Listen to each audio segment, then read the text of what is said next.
भंजनगर में भंज trophy football match घुमसर माटी एहरा कला संस्कृति इतिहास क्रीड़ा और राजनीति पाई भारत विख्यात। भंजमाटीर क्रीड़ा और क्रीड़ाविद राज्य और राज्य बाहर सुख्याति अर्जन करिथिला।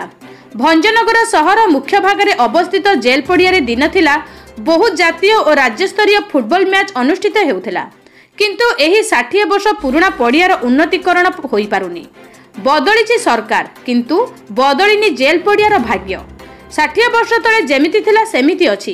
केते जे जनप्रतिनिधि आसीचंती ओ जाइछंती किंतु उन्नति होइनी एही जेल पड़ियार। एही पुरातन जेल पड़ियारु केते जे खेलाड़ी भारतीय जातीय फुटबॉल दल रे स्थान पाइछंती, किंतु एहा सत्वे पूर्व सरकार एही पड़ियार किंबा खेलाड़ी मानक पई कोनोसी विकास करि नाहंती। किंतु वर्तमान सरकार क्रीड़ा और क्रीड़ाविदर विकास पाई अंटा भिड़िछंती।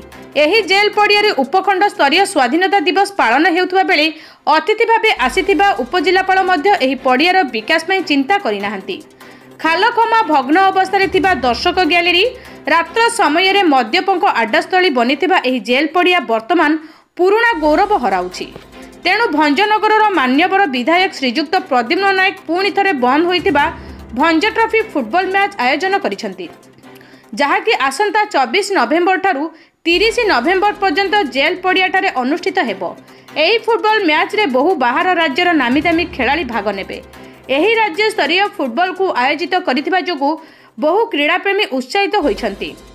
तेणु एठी देखिबाकू बाकी रहिला केबे ओ केमिति एही पुरातन जेल पड़ियार विकास होई परिबो।